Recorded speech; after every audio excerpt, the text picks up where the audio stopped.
Queridos, hoje eu quero trazer uma palavra que se encontra em 1 Samuel, no capítulo 1.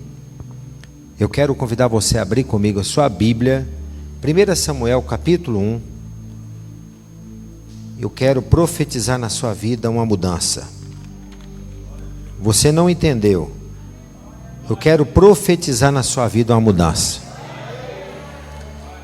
No final do ano, nós profetizamos, declaramos que Deus estava fazendo coisas. Muitas pessoas já me procurou e disse assim: pastor, já Deus bradou na minha vida, Deus moveu, Deus fez, Deus trabalhou na minha vida. Mas ainda não é nem o começo do que Deus vai fazer.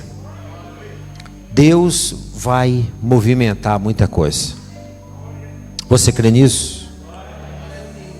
A palavra do Senhor nos diz, 1 Samuel, capítulo 1, a partir do verso 9. Obrigado. Capítulo 1, primeiro livro de Samuel, capítulo 1, a partir do verso 9, que diz assim: Então Ana se levantou depois Então Ana se levantou depois que comeram e beberam em Siló. E Eli, sacerdote, estava sentado numa cadeira junto a um pilar do templo do Senhor. Ela, pois, com amargura de alma, orou ao Senhor e chorou muito. E fez um voto, dizendo: Ó Senhor, Deus dos exércitos, se deveras atentares para a aflição da tua serva, e de mim te lembrares, e da tua serva não te esqueceres, mas lhe deres um filho varão, ao Senhor o darei por todos os dias da sua vida, e pela sua cabeça não passará navalha. Continuando ela a orar perante o Senhor, Eli observou a sua boca, porquanto Ana falava no seu coração só, se movia os seus lábios e não se ouvia sua voz, pelo que Eli a teve por embriagada, e lhe disse: até quando estarás tu embriagada? Aparta-te de ti o teu vinho. Mas Ana respondeu: não, Senhor, eu sou uma mulher atribulada de espírito, não bebi vinho nem bebida forte, porém derramei a minha alma perante o Senhor. Não tenhas, pois, a tua serva por filha de Belial, porque da multidão dos meus cuidados e do meu desgosto tenho falado até agora. Então lhe respondeu Eli: vai-te em paz, e o Deus de Israel te conceda a petição que lhe fizeste. Ao que disse ela: acha a tua serva graça aos teus olhos. Assim a mulher se foi o seu caminho, comeu, e já não era triste o seu semblante. Amém? Obrigado, Senhor, mais uma vez pela tua palavra que foi lida. A partir desse momento nós estamos à disposição do Senhor para sermos conduzidos pelo teu Santo Espírito a falar ao teu povo, a falar à tua igreja, a abrir os olhos, dar entendimento para a glória do Senhor. Amados, como eu disse e repito, Deus, Ele está propondo movimento, Ele está propondo mudanças. Ele é um Deus que move, Ele faz, Ele é um Deus que age em favor do seu povo, Ele é um Deus que opera, Ele é um Deus que trabalha em favor do seu povo. A história de Ana é uma história muito conhecida. A história de Ana, que tinha como algoz Penina. Ana era uma mulher temente a Deus, era uma mulher que tinha seu esposo Eucana, mas também tinha um algoz chamada Penina.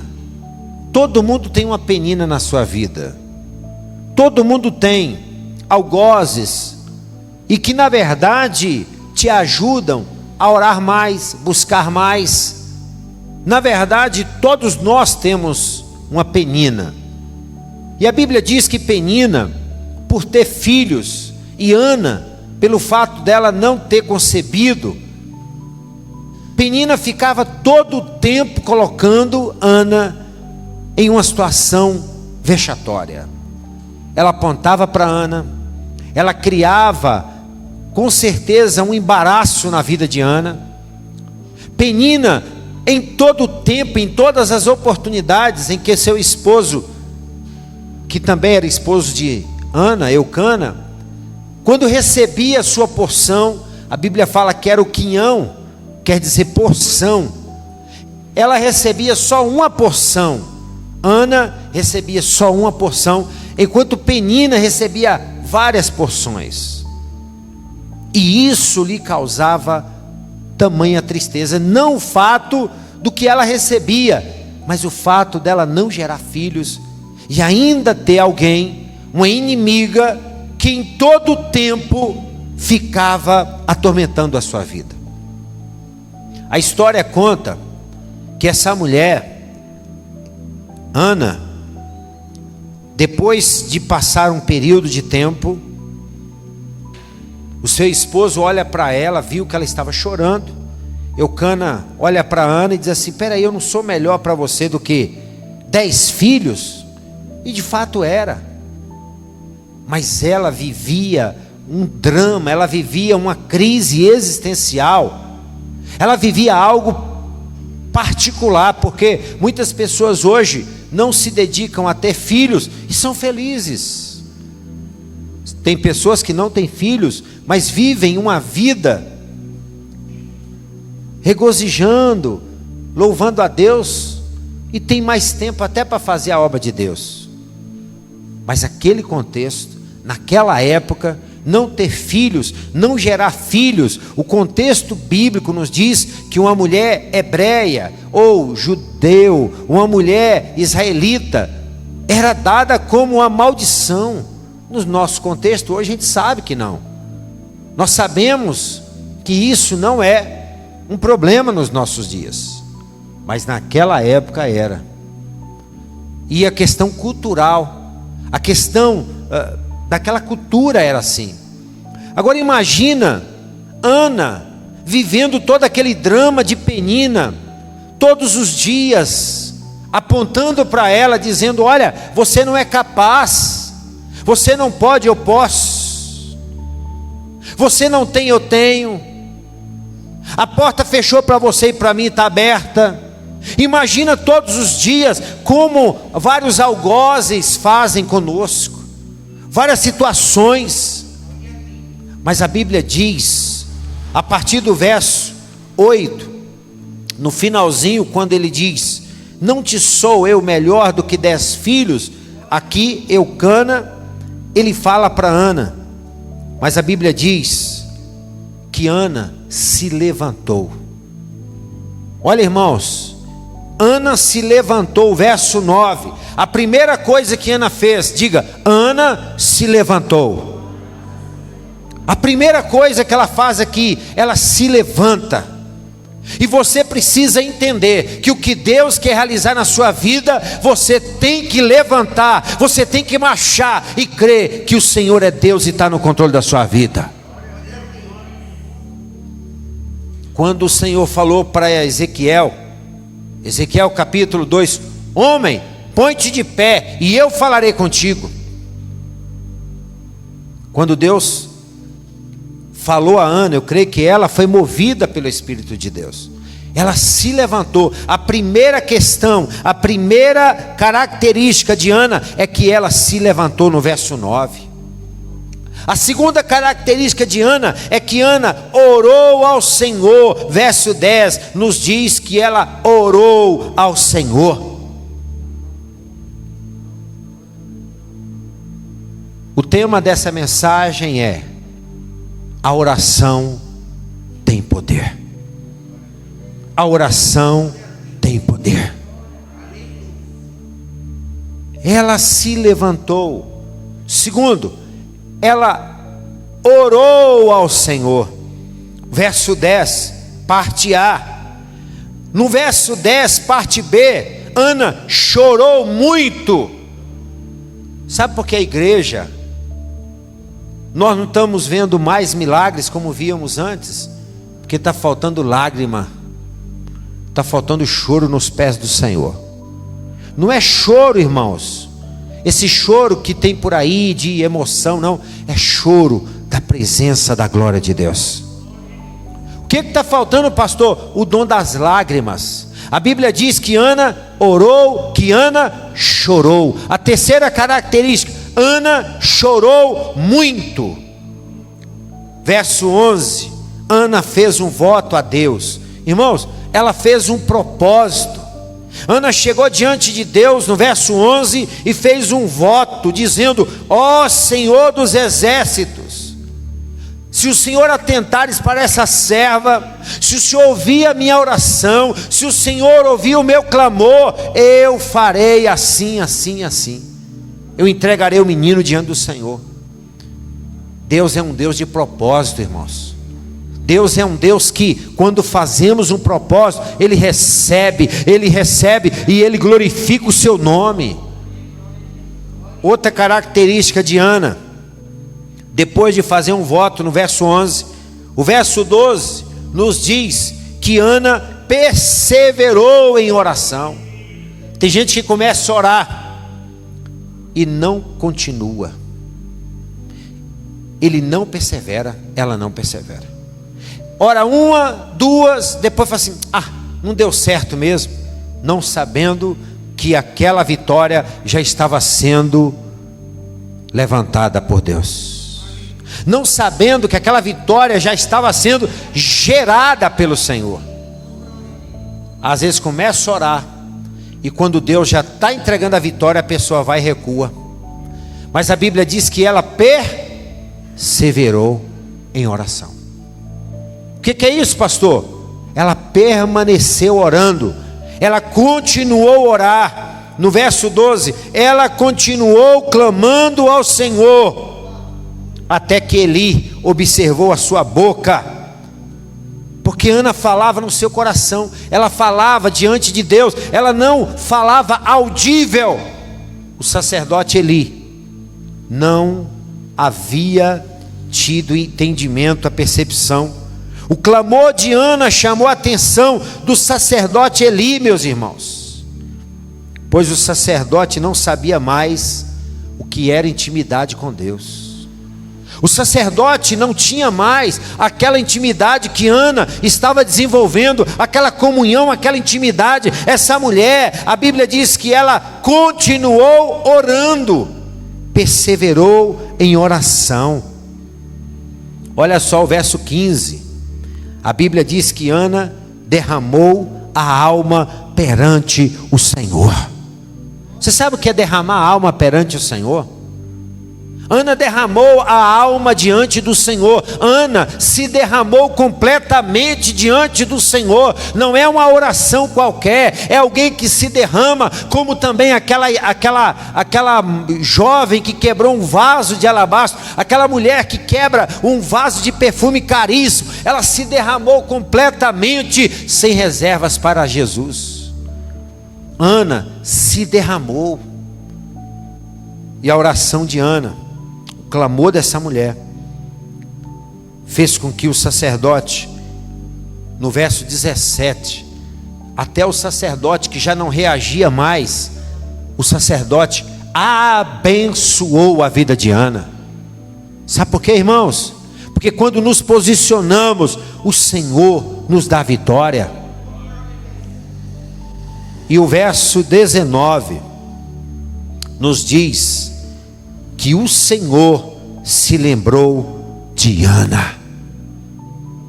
O verso 19 diz que o Senhor atendeu Ana no seu clamor. O que é que Deus está falando comigo e com você nessa noite?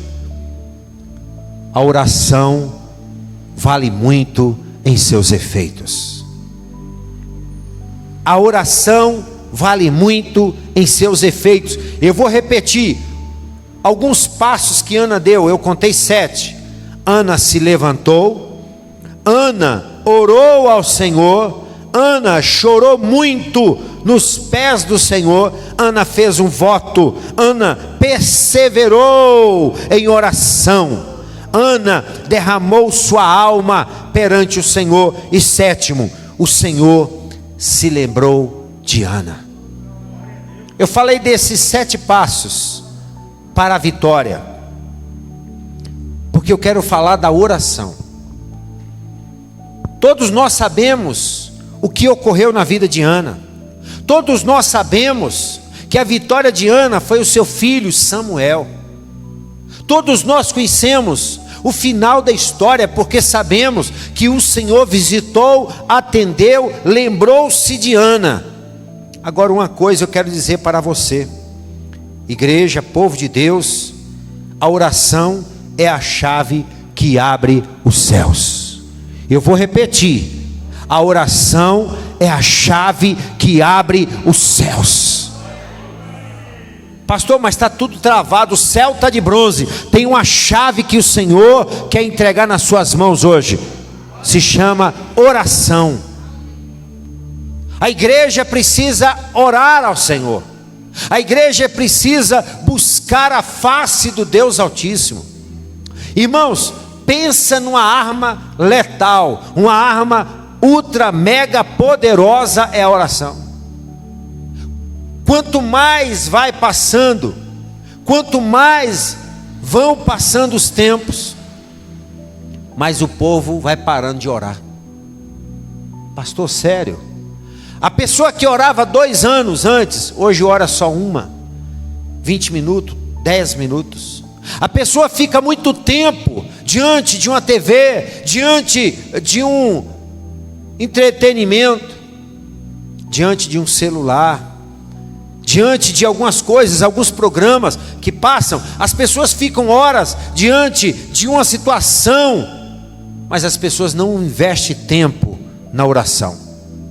A oração é uma chave que abre os céus. A oração é uma chave que abre as comportas dos céus, que traz vitória, que muda situações, que traz conquistas, realizações, vitória. E o povo de Deus precisa se voltar para a oração. Quer vitória, meu irmão? Quer vitória, minha irmã? Como diz a música, vai clamando, vai buscando e vai orando, porque o Senhor vai responder a sua oração. Interessante, irmãos, que Provérbios capítulo 15, verso 8. Provérbios capítulo 15, verso 8 diz: o sacrifício dos ímpios é abominável ao Senhor, mas a oração dos retos lhe é agradável. Traz contentamento. Por quê? Porque oração é comunicação com Deus. Às vezes nós tomamos decisões sem orar. Quando os gibeonitas chegaram para fazer aliança com Israel, eles não oraram. Eles eram vizinhos, chegaram disfarçados. Eles não buscaram o Senhor para o Senhor dizer assim: ei, esses aí são inimigos. Eles tomaram a decisão precipitada. Mas quando oramos, o Senhor abre o nosso entendimento. Quando oramos, o Senhor nos dá direção. Romanos 12:12 diz: alegrai-vos na esperança, sede pacientes na tribulação, perseverai na... Você jovem, você homem, mulher, você precisa orar. A sua casa vai ser edificada através da oração. A sua casa, a sua família, a sua vida vai ser edificada através da oração. Há uns dias atrás, eu ministrei aqui sobre oração. Eu falei sobre 3 tipos de oração. Quem lembra? A oração preventiva, a oração que é semente e a oração que é socorro. Quem lembra? Oração preventiva, oração que é semente e a oração que é socorro. A oração que é semente é aquela oração que nós oramos, vamos dizer, os nossos filhos, por exemplo, desde pequeno, o pai já vai pôr a mão na cabeça dizendo: Senhor, prepara um caminho para esse menino. Está orando ali para... É uma semente que está sendo criança. guarda esse meu filho, guarda minha filha. Você vê, a criança tem 2 anos, 1 ano, nasceu, mas a mãe já está semeando uma oração. Não é para hoje, não é para amanhã, mas é para o futuro. É uma semente, oração que é plantada. A oração preventiva é uma espécie, estou dando um exemplo. Você vai viajar, Deus guarda a minha viagem, não é assim? Ô Senhor, me ajuda nessa missão que vou fazer. Senhor, me guarda, porque eu tenho que fazer uma grande obra. Me protege, porque eu estou indo. Debaixo da tua proteção eu vou. Oração preventiva. Mas oração que é socorro é quando você está vivendo naquele momento angustiante, difícil. Você socorre-me, ó Deus, porque as águas estão me submergindo.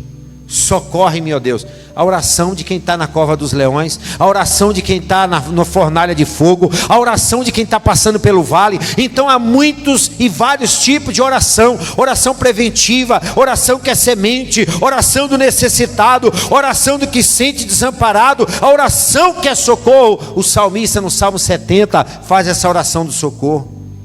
Mas Ana, a oração de Ana, primeiro, eu quero falar rapidamente de 4 pontos. Depois de dada aqui a introdução, eu quero falar sobre 4 pontos sobre a oração de Ana. Primeiro, a oração de Ana fez prevalecer diante da sua inimiga. A oração de Ana, repito, fez com que ela prevalecesse diante da sua inimiga. E olha que não foi Ana que a elegeu inimiga, foi ela quem elegeu a Ana como inimiga. Porque ela apontava para Ana, ela discorria sobre a vida de Ana, Penina. E a oração de Ana, primeiro, fez prevalecer diante de sua inimiga. Irmãos, nesse primeiro ponto, deixa eu lembrar vocês, deixa eu lembrar a igreja do Senhor, a você que me ouve, a você que recebe essa mensagem. Deixa eu te lembrar que todas as grandes conquistas, vitórias que houveram na história da Bíblia, todas as grandes vitórias foram promovidas pela oração. A oração fez com que o povo de Deus vencesse a oração foi o que fez com que o povo de Deus superasse as adversidades, muitas vezes em números reduzidos, o exército grandioso em sua frente, mas Deus ouviu o clamor, a oração do seu povo, da sua igreja. Deixa eu lembrar a igreja de que a oração de um justo vale muito em seus efeitos. A primeira característica dessa oração é que fez com que Ana prevalecesse diante de sua inimiga. Os planos de Deus só serão realizados em sua vida e na vida das pessoas ao seu redor, quando você começar a orar insistentemente. Você está disposto? O tempo que você passa ouvindo, o tempo que você fica ouvindo vozes, perdendo tempo, se você estivesse orando, muita coisa já teria acontecido na tua vida. Tem coisa na sua família, tem coisa na sua vida que já era para ter acontecido, e a gente vai procrastinando. O que é procrastinar? Empurrar com a barriga. O que é procrastinar? Deixar para amanhã o que eu posso fazer hoje. Comece hoje aquilo que Deus está te mandando fazer. A primeira característica, repito, fez com que Ana prevalecesse diante de sua inimiga. Segunda característica, tirou toda a sua vergonha e sofrimento.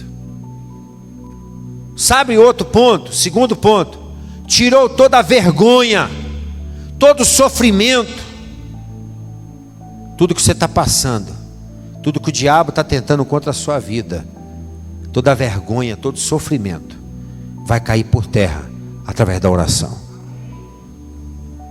Você não entendeu.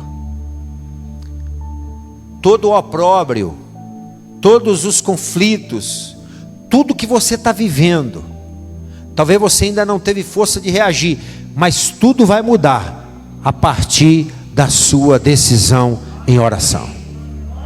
Tem coisa que você não, há muitos anos está aguardando, vai acontecer quando você dobrar o seu joelho, ou dobrar completamente diante do Senhor, orar ao Senhor. Você vai ver que Deus vai mover o céu em seu favor. É por isso que eu levo muito a sério e digo: irmão, ora, irmão, busca a Deus, irmã, levanta e anda. Essa segunda característica nos remete também, quando tira toda a vergonha e sofrimento da serva do Senhor Ana. Também essa segunda característica nos lembra dessas batalhas, pelo poder do clamor, da intercessão, pela busca. Irmãos, o povo, nós, igreja do Senhor, paramos de usar essa arma chamada oração. A oração hoje, antigamente tudo o povo fazia em oração. Quem lembra? Tudo era oração, não é assim? Irmãos, vamos para trabalhar na roça, vamos orar para Deus livrar de uma cobra. Vamos viajar, vamos orar para Deus livrar de tudo, até de furar um pneu. Vamos orar para Deus livrar do acidente. Irmão, vamos fazer uma consagração, vamos nos preparar porque eu vou fazer uma viagem. Hoje as pessoas tomam decisões e saem como se fosse algo solto no mundo. As pessoas perderam o temor de Deus. As pessoas saem. Irmãos, tinha uma época que os pastores se viam assim, apertados, porque o povo dizia assim: pastor, ora, porque eu vou viajar. Quando todo mundo ia orar, ligava para o pastor: me cobre de oração. Hoje o pastor fica sabendo que a pessoa fez 20 viagens e chegou e: ué, você estava viajando? Eu viajei 20 vezes esse mês. É mesmo? Porque na época o povo era mais temente a Deus. Ah, pastor, mas hoje eu não estou dizendo para ligar para mim, para o pastor Nilson. O que eu estou dizendo é que nós precisamos voltar a orar. Nós precisamos voltar a confiar no poder da oração. E muitos saem como se o mundo espiritual não existisse, não sabendo que enquanto nós estamos aqui nessa esfera, há uma guerra no mundo espiritual. Enquanto eu estou aqui ministrando, alguns de vocês aí tá batalhando para entender essa mensagem. O inimigo está lutando na mente de uns, fala assim: ó, na hora que você chegar em casa tem aquele sorvete esperando. Tem gente é sério o que eu estou falando. Tem gente que está falando assim: na hora que terminar aqui eu vou chegar em casa, eu vou fritar o bacon, eu vou fazer um lanche. É uma luta espiritual. No mundo espiritual existe uma guerra. Tem pessoas pensando no problema que tem que encarar em casa, porque o inimigo fica lançando. Você vai sair daqui, você está lembrando: amanhã eu tenho que fazer isso, meu Deus, amanhã eu tenho que fazer aquilo, porque o inimigo sabe que se você concentrar nessa palavra e sair daqui armados até o dente, até o tutano, Deus vai te encher, vai derramar graça, unção, o Senhor vai mover e o Senhor vai trazer a tua vitória. O diabo sabe, ele vai batalhar, ele tenta de todas as maneiras tirar o seu foco, tirar a sua visão. O que é que o diabo quer? Tirar a tua visão. Lembra do rei que queria vazar o olho direito? O olho da mira. O olho da mira dos soldados. O diabo quer tirar o quê? O polegar. Lembra daquele outro rei que eu falei aqui, que ele arrancava os polegares, os dedos? É o equilíbrio. O diabo quer tirar a visão, quer arrancar o equilíbrio e quer fazer o povo ficar subjugado. Quer tirar o povo e deixar o povo à mercê da própria sorte. Mas há uma palavra de Deus para você: oração é a chave que abre os céus. É isso que a palavra nos diz. Clama-me e responder-te-ei, anunciar-te-ei coisas grandes e ocultas que não sabes. Clame a Deus, busque a Deus. Você precisa entender que o mundo espiritual não é brincadeira. E a oração é quem vai abrir, é quem vai te dar em Cristo Jesus a tua vitória. Irmãos, tirou toda a sua vergonha e sofrimento. Outro ponto, terceiro ponto, gerou o seu milagre. Você quer saber de uma coisa? Um filho é aproximadamente 9 meses, porque tem uns que vêm de 7, tem uns que ganha de 8, enfim. Mas o normal são 9 meses. Sim ou não? A mãe fica ansiosa. O filho vai chegando, a barriga vai crescendo, não é assim? E a gente que já acompanhou 2 gravidezes, 2 filhas nós temos, e a gente fica na expectativa do nascimento, se vai nascer no dia, se vai nascer antes, depois. O preparo para a chegada do bebê, a caminha na condição que cada pai tem, as fronhazinhas, a roupinha, né? Se vai nascer no inverno, no verão. O que o povo de Deus precisa entender é que também na oração nós geramos essas bênçãos. Nós estamos gerando, orando. Você não pode parar de orar, porque está sendo gerada a sua vitória. Quem está me entendendo? Você tem que preparar. Você já tem que orar se preparando. Quando a minha vitória chegar, vai ser o inverno, vai ser o verão, eu vou fazer assim, eu já tenho preparado isso, porque a minha vitória vai chegar. Você sabe quando a pessoa não tem nenhuma terra, como eu, né? Não tem um sítio, e já tem até as mudas para plantar. Onde é que você vai pôr isso, meu filho? No cimento da sua casa? Não na hora que surgir, que Deus mandar, eu já tenho. Não é assim? Você está gerando. Um dia subiu um grupo de pessoas para orar no monte à noite, porque estava muito quente, e as irmãs foram orar e clamando a Deus para chover. Deus manda chuva, manda chuva. E o irmão subiu com guarda-chuva. Aí as outras começaram a rir dela. Falei assim: irmã, que isso, irmã? Um calor desse, aqueles guarda-chuva de ponta, ela usou até com uma bengala para subir também. E o pessoal rindo dela. Ela disse assim: gente, eu não estou entendendo vocês. Se eu estou subindo para orar, para que Deus mande chuva, eu creio que o Deus que nós servimos, Ele pode enviar uma chuva enquanto nós estaremos lá. Essa mulher deu uma lição para as outras, porque muitas vezes nós oramos, mas nem cremos naquilo que oramos. Manda a chuva, Senhor. E ela já estava preparada, caso viesse a chuva, para se proteger da chuva. Precisamos gerar nossas bênçãos. Precisamos de joelhos gerar a nossa vitória. Alguém está entendendo o que eu estou dizendo? Deus, Ele quer que você, jovem, comece a gerar a tua faculdade, gerar a bênção, o emprego, o concurso que você vai passar. O Senhor quer que você vai gerar o seu casamento, gerar aquilo que o Senhor tem para você. Como é que você vai? Você crê na oração? Você crê que a oração é uma chave que abre os céus? Então utilize essa chave. É como se você tivesse com a chave na mão, a porta fechada, e você não utiliza. Você tem a chave. Você está tentando derrubar a porta não vai cair, mas você tem a chave para abrir a porta. A chave é a oração. A chave da vitória é o clamor. Eu tenho dito, o tempo que você passa perdendo tempo com alguns entretenimentos, 50% desse tempo, se você estivesse orando, você já estava para lá daquilo que você almeja e que você acha que nunca vai chegar. Você já estava para lá. Você já tinha adquirido, recebido de Deus muitas bênçãos. Para finalizar, Ana, quarto ponto para finalizarmos.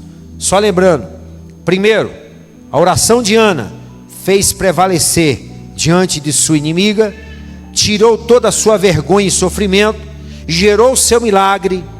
E quarto, e abençoou toda uma nação. Como assim, pastor? Gerou o milagre dela, mas abençoou toda a nação. Porque quando Samuel nasceu, o contexto de Israel é que estava vivendo uma apostasia. O sacerdote Eli estava cego. Os filhos do sacerdote Eli, Ofni e Finéia, estavam também cegos. Porque não tinham mais a habilidade sacerdotal, a sensibilidade com Deus. Eles estavam perdidos, eles não tinham mais a presença da glória de Deus. E quando essa mulher se derrama na presença do Senhor, Deus muda a história daquela nação. Deus vai mudar a história da nação. Quando você, minha irmã, quando você, meu irmão, se ajoelhar. Eu todos os dias estou orando pelo Brasil aqui pela manhã. Eu estou clamando pelo Brasil, eu estou clamando por essa nação. Eu oro para que haja paz em Jerusalém, conforme a Bíblia me ensina. Eu oro para que Deus traga existência a um avivamento. Eu oro, Deus traz avivamento. Desperta o teu povo, Senhor. Desperta a tua igreja, desperta os irmãos, abre os olhos dos irmãos, Senhor. Eu estou orando todos os dias, dizendo: Senhor, tem misericórdia, tira esse sono profundo, esse sono da apostasia, esse sono da indolência. Eu tenho clamado, e pelos olhos da fé, eu já estou começando a ver a movimentação do Espírito de Deus. Que você receba essa palavra nessa noite. A oração é a chave que abre os céus. Vamos repetir isso? A oração é a chave que abre os céus. O tema, repito, dessa mensagem é o poder da oração. Irmãos, eu poderia ficar mais 2 horas.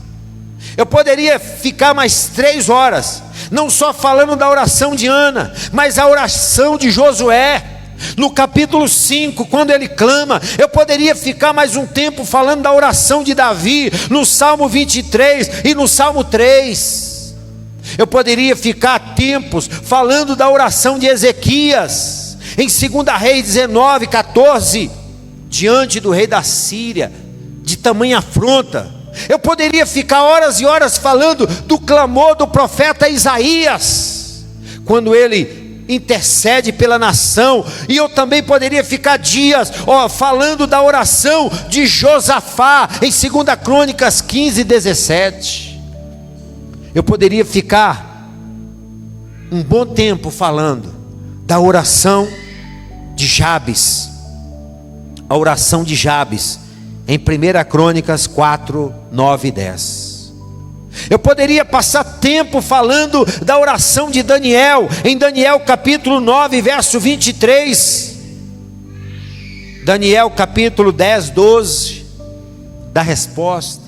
Eu poderia ficar horas e horas aqui, mas eu creio que o Espírito Santo já aplicou ao seu coração, que todas as grandes conquistas foram operadas através da oração. Você quer vitória? Você quer bênção de Deus para a sua vida? Entre pelo caminho da oração. Entre pelo caminho do clamor, da intercessão. Volte a orar, igreja. Ore na sua casa, ore no seu trabalho. Ore, clame, peça. Busque a Deus. Essa madrugada eu acordei 12 e pouca da noite. Eu durmo muito tarde. Eu dormi mais cedo. Eu durmo meia-noite, 1h, mas essa noite passada eu estava muito cansado e eu tinha que fazer um exame hoje. Falei, vou dormir cedo, porque senão vai me dar vontade de beber água, eu não posso. Aí eu vou deitar cedo. Aí quando eu cheguei em casa ontem, eu ia lá na congregação, nem fui no Novo Horizonte, voltei, falei, vou deitar mais cedo para mim não quebrar o jejum para fazer o exame. Quando foi meia-noite, pouquinho, eu levantei achando que já era hora de vir para a igreja, de tão acelerado que a gente fica. Meia-noite, pouquinho, eu acordei, levantei, falei, não é não. Quando eu estou voltando, irmão, uma voz nítida disse para mim assim: O espírito de enfermidade repreende. Tinha 2 dias que eu estava com dor de cabeça. 2 dias com dor de cabeça, assim, uma dor de cabeça chata, uma dor de cabeça assim ruim. Falou assim: está ali na sala, espírito de enfermidade, diante do Deus Altíssimo qual eu sirvo. Eu disse: demônio, sai daí agora. Eu te repreendo, espírito de enfermidade, agora. Eu te dou ordem, bata em retirada agora, porque agora eu vou dormir de novo. Voltei e fui dormir. E eu não tive mais nada, não senti mais nada. Eu ontem falei com minha esposa assim: eu precisava tomar um remédio para dormir, mas nem posso tomar um remédio porque eu vou fazer o exame amanhã cedo. Minha cabeça estava doendo, irmãos. E eu falei assim: eu nem vou tomar um remédio de analgésico não, porque eu vou fazer o exame. Quem crê no que eu estou dizendo? Minha esposa está ali. O espírito de enfermidade, porque a gente está na frente da batalha, amarrando o capeta todo o tempo, repreendendo o mal, orando pelas pessoas todos os dias. O diabo tenta de todas as maneiras, mas a oração, repita comigo, a oração é a chave que abre os céus. Vamos dizer de novo: a oração é a chave que abre os céus. É isso aí. Você vai tomar posse. A oração é a chave que abre os céus. Que Deus te abençoe, meu irmão. Que Deus abençoe sua vida. Que você entenda nessa noite o que o Senhor está falando com você. Que entretenimento, distrações, distanciamento, frieza espiritual não venha tirar a presença da glória de Deus da sua vida. Amém?